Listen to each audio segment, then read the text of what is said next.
This is video 40 on MicroPython and LVGL 9.3 on STM32.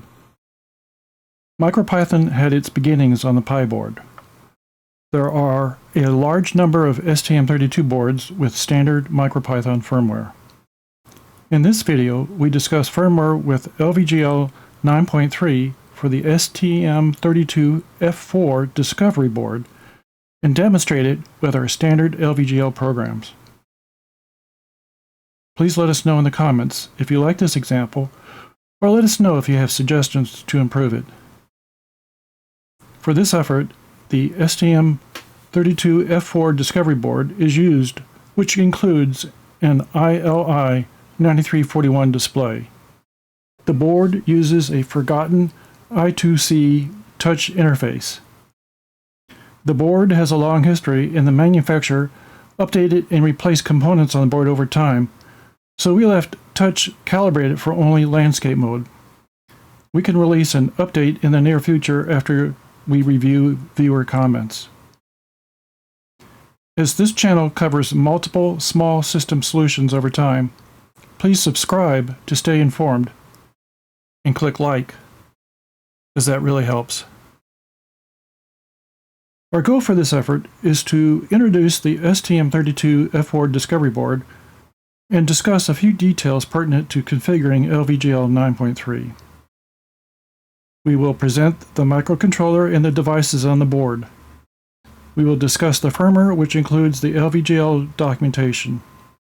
We will discuss the drivers and, in particular, the STM32F4Discovery driver.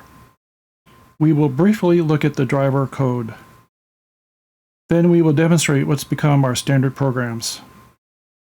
The program files are at the GitHub site that is mentioned in the description and endnotes for this video. The F4Discovery Board operates at 180 MHz and has 82 GPIO pins, which makes it a good general-purpose microcontroller that is capable of many devices. It is hardwired to a number of devices like the ILI9341 Display and integrated touch controller. It's nice to see 8 MB of memory and a proper virtual drive. It can be programmed by a dedicated USB cable. We'll talk more about the firmware deploy in a minute. This slide presents the various pin names associated with the display, touch, and a few simple devices. You can get the standard firmware from the MicroPython downloads. However, we rebuilt the firmware with LVGL 9.3 using the standard approach. So you will get the banner saying it's 1.20. The actual version is 1.24.1, and LVGL is version 9.3. To flash the firmware onto the board, you use an old mini USB cable. Here it's the red cable. The official way to deploy it is via the STM32Cube programmer. When plugs in the cable, starts the software, and connects, then you can simply drag the firmware.exe file to the main pane and click download. It's just like ESP32 that there are a number of other ways to deploy it, so I'll leave that up to the viewer. We will use many of our standard driver files. We do need to include the STM32F411.py touch driver file, and we need the updated display driver file with the proper pin names. So you can just grab these files from the GitHub site and then connect both USB cables. When the PIB flash virtual drive appears, you can drag the driver files to it, and then you can operate it with Thony. Now that we have an idea of the approach, let's see what actually happens. We've opened the demonstration program files in Thony. We've already started the first program, which is test_button_display. Notice in the bottom right-hand side of Thony, we select the MicroPython generic port, sometimes called the Pi board virtual COM port. This is a simple button, label, and callback. It's a good first-time program because the button is large and centered, making it easy for even non-calibrated touch to work. When we touch the button, a message appears in the Thony shell. Let's do that now. Okay, you can see every time I touch the button, it's going to give a message. All right, let's look at the second demonstration, which is test_matrix_display. We'll click the green run icon to run the program.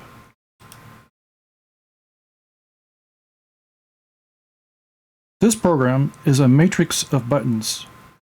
It's useful to verify that you calibrated the touch properly. There are many buttons across the screen. Touch one reveals its name in the Thony shell. Let's touch one. You can see we see it. So we can click various spots throughout the screen. And we want to make sure that the message that we get reports the button that we pressed. Seeing that it does, let's move on. Okay, I've stopped the program, and now I'm going to start the third program. This is test_keyboard_display. Let's run the program. This program displays the keyboard, a text area, and a button labeled clear. It's useful to verify that your calibration is very accurate. There are many tiny buttons across the screen. Touching them places that letter in the text area. We can click the clear button or even the backspace to fix issues. Let's touch several things.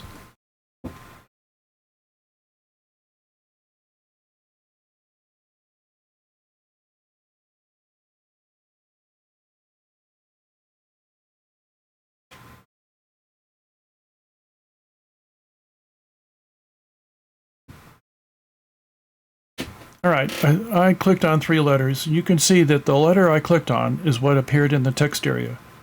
So that lets us know that our accuracy is good. Well, these 3 programs demonstrate the board very well. Let's move on to the next file. Here I've opened up the driver file, STM32F4Discovery.py. The MicroPython code is modeled on the C code from the blog Embedded Expert. An explanation of the device opcodes are also discussed in the website bdtic.com. And the MicroPython code was also studied for the common driver FT6X36. However, I had to make additional changes, which I'm going to discuss briefly, in case your device operates differently. As I mentioned earlier, this board has had many updates over the years, and so you may get a board that operates slightly different from me. I tried to follow the initialization approach from Embedded Expert because I was migrating his code from C to the MicroPython. However, when I tested it, it did not work. I had also configured a touch interrupt signal based on the sequence from the BDTIC website, which I'll show you an example of their sequence in a few seconds. But it didn't work. However, when I combined the two, I got exactly what I was wondering. Okay, this next slide shows the sequence suggested by the bdtic.com website. First thing I did was get the opcodes and their meanings. Then I set up the init function. And here I use many of the standard things, many of the standard variables found in the FT6X36, which is the I2C device number, which I'm not going to use, the SDA, the SCL, the frequency, the address, which I found out was 0x41, and then the dimensions of the display.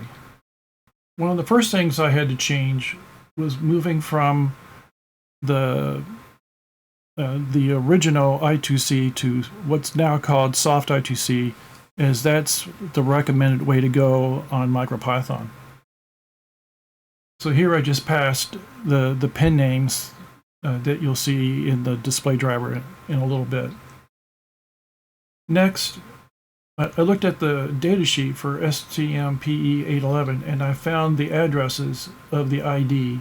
So I print those out. I might not be doing the proper order, but it's going to be something like ID of 2065 and revision 3. These I get directly from the device itself. If you don't get this, then your IC is not responding, probably because you have the wrong pin names. Now you're seeing the initialization. So this first bit of code are the initialization sequence opcodes that I used based on the PDTIC website. I picked these in order to get it to do the touch interrupt. Next is the function touch enable. I tried to adhere to what Embedded Expert did. You can see that the touch enable performs its steps and then it performs that first function. I also added a refresh function. So anytime you read from the device and then you need to refresh it. But that's how it's supposed to work. I then added a function called isTouched. Then I have a function to get the touch value, and this is based on both the example from FT6X36 as well as from Embedded Expert. All right? And then finally, here's the standard statements that you would do for a touch. You know, if isTouched is true, then we want to set the in-depth device state to pressed. Otherwise, it's released. All right, let's real quick look at the display driver to see how this was used. So in the display driver, we have the indev setup. And those values, min-max values, I place right here. So the minimum value for X and Y was 300 to between 300 and 3800. So I just scaled those on this 240 and 320 scale for the height and width of the display. All right, now you understand how the driver works.